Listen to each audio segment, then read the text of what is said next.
जैसा कि आज हम बार बार आपको बता रहे हैं कि पश्चिमी मीडिया इससे पहले भारत को बहुत सालों तक, वर्षों तक भारत को कंट्री ऑफ स्नेक चार्मर्स यानी सपेरों का देश कहता आ रहा था।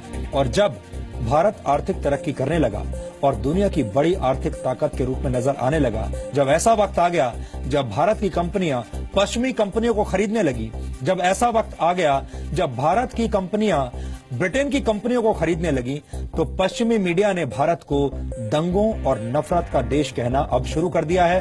भारत की ब्रांडिंग करना शुरू कर दिया है और ये कहना शुरू कर दिया है कि भारत में असहनशीलता है, भारत एक इनटॉलरेंस वाला देश है जहां का माहौल ठीक नहीं है। और दुर्भावना से भरी इस सोच का करारा जवाब देना आज बहुत जरूरी है।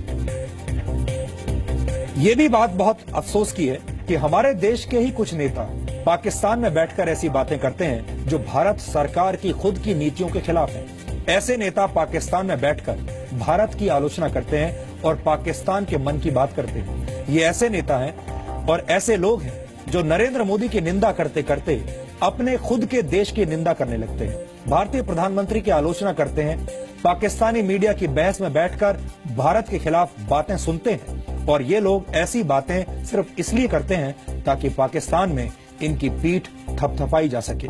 इसका ताजा उदाहरण है कांग्रेस के नेता और भारत के पूर्व विदेश मंत्री सलमान खुर्शीद, जिन्होंने पाकिस्तान के साथ बातचीत नहीं करने के लिए भारत सरकार की आलोचना की है। सलमान खुर्शीद ने गुरुवार को पाकिस्तान के इस्लामाबाद के जिन्ना इंस्टीट्यूट में भारत पाकिस्तान संबंधों पर एक भाषण दिया, जिसमें उन्होंने कहा है कि पाकिस्तान ने जिस तरह संजीदा ढंग से शांति का प्रस्ताव रखा, उसका भारत ने ठीक से जवाब नहीं दिया। यानी सलमान खुर्शीद की अगर माने तो पाकिस्तान शांति के सफेद कबूतर उड़ा रहा है और भारत इन सफेद कबूतरों को निशाना बना रहा है। सलमान खुर्शीद ने नरेंद्र मोदी के शपथ ग्रहण समारोह में आने के लिए पाकिस्तान के प्रधानमंत्री नवाज शरीफ की तारीफ भी की और कहा कि नरेंद्र मोदी अभी भी स्टेट्समैन बनना सीख रहे हैं। सलमान खुर्शीद ने आतंकवाद के खिलाफ पाकिस्तान की लड़ाई की भी तारीफ की है। अब जरा सोचिए, ये उस नेता के विचार हैं जो खुद भारत का विदेश मंत्री रह चुका है। वैसे सिर्फ सलमान खुर्शीद ही क्यों, भारत के कई ऐसे नेता हैं जो पाकिस्तान जाते हैं और वहां पर अपने भारत विरोधी विचारों से पाकिस्तान को खुश करते हैं। और ऐसे ही एक और नेता हैं मणिशंकर अय्यर, जो मनमोहन सिंह की सरकार में कैबिनेट मंत्री रह चुके हैं और इस समय राज्यसभा के सदस्य भी हैं। किसी व्यक्ति की आलोचना करना सलमान खुर्शीद या मणिशंकर अय्यर का एक निजी अधिकार है। वो जितना चाहे नरेंद्र मोदी की आलोचना कर सकते हैं, लेकिन उन्हें यह भी ध्यान रखना चाहिए कि देश के मामलों में एक लक्ष्मण रेखा भी होती है। अब आप मणिशंकर अय्यर की बातों को सुनिए, जो पाकिस्तान में बैठकर ये कह रहे हैं कि नरेंद्र मोदी को हटाओ और हमें लाओ, तभी भारत और पाकिस्तान के बीच बातचीत हो पाएगी। ये 6 नवंबर 2015 की वीडियो क्लिप है और उस वक्त बिहार चुनाव के नतीजे नहीं आए थे।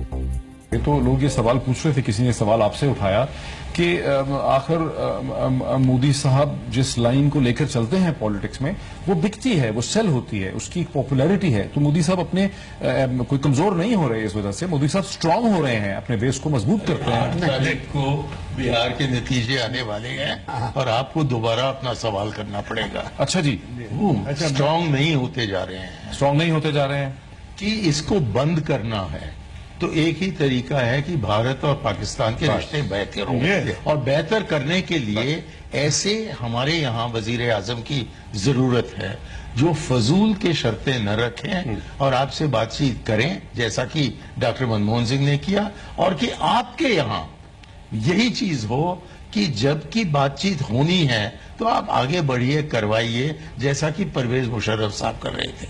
हमारे सामने एक मिसाल है कि जबकि प्रेसिडेंट मुशर्रफ जो फौज के आदमी थे और हमारे डॉक्टर मनमोहन सिंह थे, तब 3 साल जारी रही हमारी आपसी बातचीत। मणिशंकर साहब, अब जो जिस जगह पे आके खड़े हो गए हैं, स्टक हो गए हैं, अब इसमें से निकलने का क्या तरीका होगा?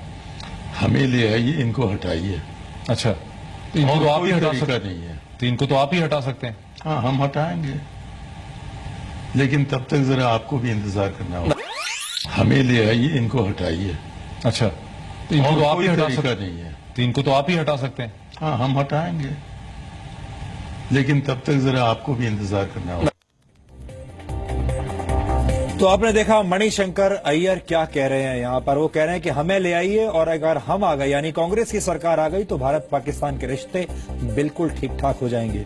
मणिशंकर अय्यर एक डिप्लोमेट रह चुके हैं, विदेश नीति को अच्छी तरह से समझते हैं, कैबिनेट मिनिस्टर रह चुके हैं यहाँ भारत में, इस वक्त राज्यसभा के सदस्य हैं और जाहिर है इतने बड़े व्यक्ति का पाकिस्तान में जाकर ऐसा बोलना अपना एक वजन रखता है।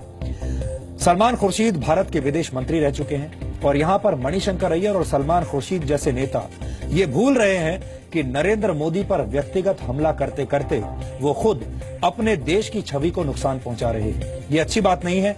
ऐसी आदतों से विपक्ष के नेताओं को बचना चाहिए, खासतौर पर जब उनकी बात अपने देश के बाहर सुनी जा रही है।